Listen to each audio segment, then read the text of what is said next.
Hi friends, welcome to Sindhu crypto world. ఈ వీడియోలో కురేటర్ programme కి సంబంధించి ఫుల్ క్లారిటీగా అయితే ఈ వీడియోలో క్లియర్ గా అన్ని విషయాలను కూడా ఎక్స్ప్లెయిన్ చేస్తాను. అసలు ఈ ప్రోగ్రామ్ ఎవరికి, అసలు ప్రాసెస్ అనేది ఏముంటుంది, మనం ఫామ్ అనేది ఎలా ఫిల్ చేయాలి అనేది చెప్తాను. ఈ వీడియో అయితే చాలా ఇన్ఫర్మేటివ్ గా ఉంటుంది. అందరూ కూడా ఈ ఫామ్ అనేది ఫిల్ చేయడానికి అయితే ట్రై చేయండి. అంతేకాకుండా ఫస్ట్ కామెంట్ లో పిన్ చేసిన వాట్సాప్ ఛానల్ అయితే జాయిన్ అవ్వండి. ఎప్పటికప్పుడు అప్డేట్స్ అనేవి మీకైతే తెలుస్తూ ఉంటాయి. వీడియో వాల్యుబుల్ అనిపిస్తే మన ఛానల్ ని సబ్స్క్రైబ్ చేసుకోండి. ఇంకా మనం లేట్ చేయకుండా టాపిక్ అయితే వెళ్ళిపోదాం. ఫస్ట్ ఆఫ్ ఆల్, ఈ కురేటర్ ప్రోగ్రామ్ గురించి మాట్లాడుకుంటే మనకి అసలు ఇది ఎందుకు తీసుకొచ్చారంటే, ఇక్కడ ఎవరైతే మైనింగ్ చేస్తున్నారో బాగా జెన్యున్ గా రెప్యుటేషన్ ఉన్న వాళ్ళు ఎవరైతే ఉన్నారో వాళ్ళకి కూడా ఒక అవకాశం ఇచ్చే విధంగా చాలా మంచి ప్రోగ్రామ్ అయితే తీసుకురావడం జరిగింది. ప్రీవియస్ గా చూసుకుంటే పై నెట్వర్క్ లో కేవైసీకి కొంతమందికి ఎలా అయితే ప్రియారిటీ ఇచ్చారో అదే విధంగా మన ఇంటర్లింక్ లో ఇప్పుడు ఆ ప్రాసెస్ అయితే తీసుకొచ్చారనమాట. సో ఈ ప్రాసెస్ పేరు ఏంటంటే కురేటర్ రోల్ ప్రోగ్రామ్ అని అయితే తీసుకురావడం అయితే జరిగింది. సో ఇప్పుడు ఈ రోల్ కి సంబంధించి మీరు ఒకవేళ సెలెక్ట్ అయితే మీరు చేయాల్సిన వర్క్ ఏంటనేది క్లియర్ గా అయితే చెప్తానండి. ఫ్యూచర్ లో మనకి ఏదైతే వెరిఫికేషన్ ప్రాసెస్ ఉంటుందో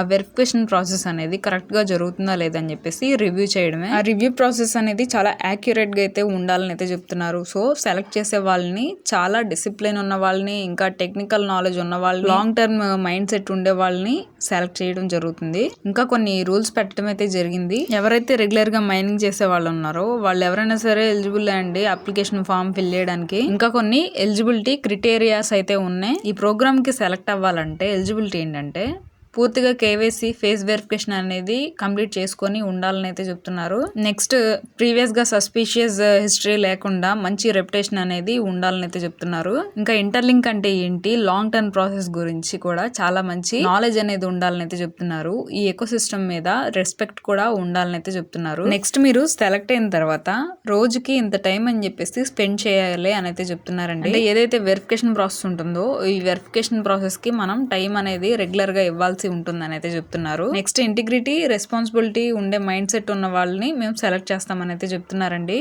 నెక్స్ట్, ప్రొఫెషనల్ గా హ్యాండిల్ చేసే కమ్యూనికేషన్ స్కిల్స్ అనేవి ఉండాలని అయితే చెప్తున్నారు. నెక్స్ట్, మీరు ఏదైతే ఇప్పుడు ఫామ్ ఫిల్ చేస్తారో ఆ ఫామ్ కి సంబంధించి మీకు మెయిల్ వస్తుంది. ఒకవేళ సెలెక్ట్ అయితే మీరు ఎవరికి చెప్పకూడదండి, ఇదైతే సీక్రెట్ గానే ఉంచాలని అయితే చెప్తున్నారు. ఆ రూల్ కూడా మనం అయితే బ్రేక్ చేయకూడదు. సో ఎవరికి చెప్పకుండా సీక్రెట్ గానే మెయింటైన్ అనేది చేయాలని అయితే చెప్తున్నారు. ద మోస్ట్ ఇంపార్టెంట్ ఏంటంటే ఇక్కడ మనకి ఏం చెప్తున్నారంటే, కురేటర్స్ ఎవరైతే ఉంటారో వాళ్ళకి చెప్పిన వర్క్ ని చాలా కాన్ఫిడెన్షియల్లీ వాళ్ళు పాటించాలని అయితే చెప్తున్నారు. మనం ఒక బాధ్యత తీసుకున్నప్పుడు దాన్ని చాలా బాగా నిర్వర్తించాలని అయితే చెప్తున్నారు. నెక్స్ట్ ఏంటంటే ఇక్కడ న్యూట్రాలిటీ, ఇట్ మీన్స్ నిష్పక్షపాతం. వెరిఫికేషన్ ప్రాసెస్ కి మీరు సెలెక్ట్ అయ్యారే అనుకుందామండి, మీ ఫ్రెండ్స్ దో లేదా మీ రిలేటివ్స్ దో లేకపోతే మీ ఇంట్లో వాళ్ళదో మీకు వెరిఫికేషన్ ప్రాసెస్ కి మీకు రివ్యూకి వచ్చింది. అప్పుడు మన వాళ్లే కదా అని చెప్పేసి ఎక్కువ ఫేవర్ గా ఉండడం, ఇంకా ఎవరైనా సరే మీకు నచ్చిన వాళ్ళది రివ్యూకి వచ్చింది అనుకోండి, వాళ్ళ మీద మీరు కొంచెం నెగిటివ్ గా ఉండడం అలాంటి అయితే ఏం చేయకూడదు అని అయితే చెప్తున్నారు. ఇక్కడ ఆల్ ఆర్ ఈక్వల్ వర్క్ ని వర్క్ లాగే చూడాలని అయితే చెప్తున్నారు. సో ఇదైతే మనం ఖచ్చితంగా పాటించాల్సినటువంటి ఒక విషయం అని చెప్పుకోవాలి. నెక్స్ట్ ఏంటంటే, ఈ రోల్ కి ఎవరైతే సెలెక్ట్ అవుతారో వాళ్ళు చాలా సెక్యూరిటీని మెయింటైన్ చేయాలి, కాపాడగలగాలని అయితే చెప్తున్నారు. సో డేటా లీక్ అయ్యే విధంగా కావచ్చు, హ్యాక్ అయ్యే విధంగా కావచ్చు, అలాగైతే చేయకూడదు అని అయితే చెప్తున్నారు. సో ఓవరాల్ గా ఏంటంటే ఒక కాన్ఫిడెన్షియల్లీ స్టాండర్డ్స్ ని మెయింటైన్ చేయాలని అయితే చెప్తున్నారండి. ఇప్పుడు ఈ డీటెయిల్స్ మొత్తం క్లియర్ గా ఎక్స్ప్లెయిన్ చేశానని అనుకుంటున్నానండి. ఫస్ట్ కామెంట్ లో ఫామ్ లింక్ ఉంటుంది, ఆ లింక్ క్లిక్ చేస్తే ఇలాగైతే ఓపెన్ అవుతుంది మీకు. ఇప్పుడు నేను ఏదైతే చెప్పానో ఆ ప్రోగ్రామ్ కి సంబంధించి ఎలిజిబిలిటీ కావచ్చు, ఇంకా రూల్స్ కావచ్చు, అవన్నీ కూడా ఉంటాయి. అవన్నీ కూడా ఒకసారి చదివి మీరు ఇక్కడ ఒక మెయిల్ అయితే ఇవ్వండి, మీకు నచ్చిన మెయిల్. సో మెయిల్ ఇచ్చిన తర్వాత ఆ మెయిల్ అనేది కన్ఫర్మ్ చేయడానికి అక్కడ టిక్ మార్క్ అయితే ఇవ్వాలి. తర్వాత yes I agree to proceed మీద క్లిక్ చేసి నెక్స్ట్ మీద అయితే క్లిక్ చేయాలి. ఇలాగైతే ఓపెన్ అవుతుంది. నెక్స్ట్ మీద క్లిక్ చేస్తే ఇక్కడ మన ఫుల్ నేమ్ అయితే ఇవ్వాలండి.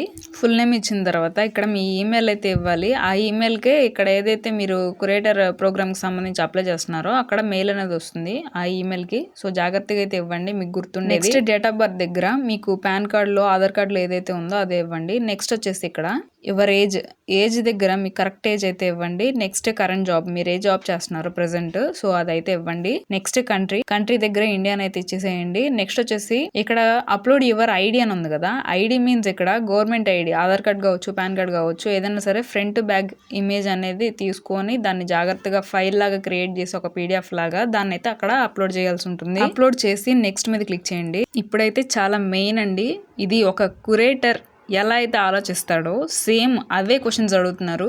సో చాలా జాగ్రత్తగా అయితే ఆన్సర్స్ అనేవి ఇక్కడ మనం పెట్టడం అయితే జరుగుతుంది. ఇక్కడ చూసుకుంటే ఫస్ట్ క్వశ్చన్ ఏంటంటే టోటల్ గా 4 ఉంటాయి. 4 లో ఫస్ట్ చూద్దాం. డాక్యుమెంట్ వ్యాలిడేషన్ ఉంది కదా, అంటే ఇక్కడ ఏం అడుగుతున్నారంటే ఫ్యూచర్ లో మీకు ఇలాగా బ్లర్ గా వస్తే డాక్యుమెంట్స్ మీరు ఏం చేస్తారు, పాస్ చేస్తారా ఫెయిల్ చేస్తారా అని అయితే అడుగుతున్నారు. సో ఇక్కడ ఏంటంటే మనకి కరెక్ట్ గా కనిపించట్లేదు కాబట్టి ఫెయిల్ అనే దాని మీద మనం ఇక్కడ సెలెక్ట్ చేసుకోవాల్సి ఉంటుంది. సో ఇలాగే మనం అయితే ఆప్షన్ అనేది పెట్టాలండి. నెక్స్ట్ చూసుకుంటే ఇక్కడ మనకి ఏం చూపిస్తుంది అంటే డాక్యుమెంట్ వ్యాలిడేషన్.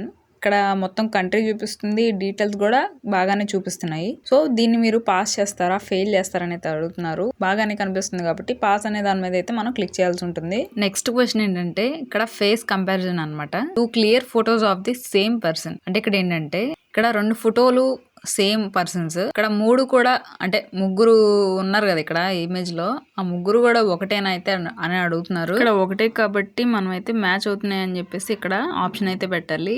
లాస్ట్ క్వశ్చన్ దగ్గర చాలా మంది అయితే కన్ఫ్యూజ్ అవుతారు. ఇది చాలా జాగ్రత్తగా అయితే మనం అబ్జర్వ్ చేయాలండి. ఇక్కడ ఏంటంటే 2 different individuals of the same gender with similar hair style or these 3 people same person అని అయితే అడుగుతున్నారు అనమాట. అంటే వీళ్ళు ముగ్గురు కూడా ఒకటేనా అని అయితే అడుగుతున్నారు. ఇక్కడ మనం జూమ్ చేసి చూసుకుంటే ఇక్కడ 3 డిఫరెంట్ మెంబర్స్ ఉన్నారనే చెప్పుకోవాలి. ఎలా అంటే ఒకరికి గడ్డం ఉంది, ఒకరికి లేదు.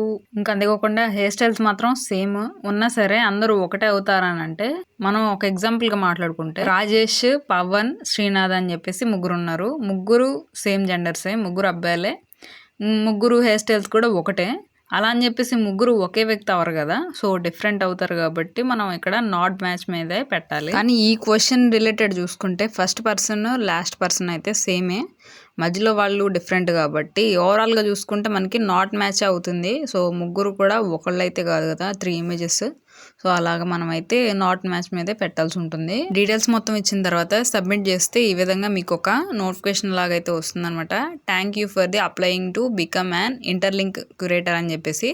సో మీరు ఏదైతే మెయిల్ ఇచ్చారో ఆ మెయిల్కే మీకు వీళ్ళు రెస్పాన్స్ అనేది పంపిస్తారనమాట. సో మీరు సెలెక్ట్ అయ్యారా లేదా అని చెప్పేసి మెయిల్ చెక్ చేస్తే మీకు క్లియర్గా అయితే అర్థమైపోతుంది. ఇంకా ఈ ఫామ్ కి సంబంధించి మీకు డిఫరెంట్ ఆన్సర్స్ ఏమన్నా అనిపిస్తే కామెంట్స్ లో అయితే అడగండి. ఎంతమంది ఫామ్ ని ఫిల్ చేయాలని అనుకుంటున్నారు అనేది కూడా కామెంట్స్ లో అయితే తెలియజేయండి. ఈ వీడియోని మీ ఫ్రెండ్స్ కూడా షేర్ చేయండి, వాళ్ళకి కూడా చాలా బాగా యూజ్ అవుతుంది, వాళ్ళు కూడా అప్లై చేసుకుంటారు. ఒకవేళ వాళ్ళు సో మాక్సిమం అందరూ కూడా అప్లై చేయడానికి అయితే ట్రై చేయండి. డౌట్స్ ఉంటే కామెంట్స్లో ఖచ్చితంగా అయితే అడగండి. ఇంకా మన వాట్సాప్ గ్రూప్లో జాయిన్ అయ్యారనుకోండి, నన్ను పర్సనల్గా కూడా కాంటాక్ట్ అవ్వచ్చు. మన వాట్సాప్ ఛానల్లో కూడా జాయిన్ అవ్వండి. ఫామ్ లింక్ వచ్చేసి ఫస్ట్ కామెంట్లో పిన్ చేసి ఉంటాను, ప్రతి ఒక్కరు కూడా చెక్ చేయండి. ఇంక ఈ ఫామ్ ఫిల్ చేయడంలో ఏమైనా డౌట్స్ ఉంటే నన్ను వాట్సాప్లో కాంటాక్ట్ అవ్వచ్చు. మాక్సిమం ఈ వీడియో చూస్తే మీకు చాలా వరకు అయితే కవర్ అయిపోతుందండి. సో డౌట్స్ కూడా రావు. మీకు ఇంకా ఇన్ కేస్ ఏమన్నా డౌట్ ఇలా ఆన్సర్ కూడా పెట్టవచ్చు కదా అని చెప్పేసి మీకు ఏమన్నా డౌట్స్ వస్తే కామెంట్స్లో అడగండి, లేదా వాట్సాప్లో అయినా సరే అడగచ్చు. వీడియో ఇన్ఫర్మేటివ్గా ఉంటుందని అనుకుంటున్నాను. నెక్స్ట్ వీడియోతో మళ్ళీ కలుద్దాం. Thank you very much.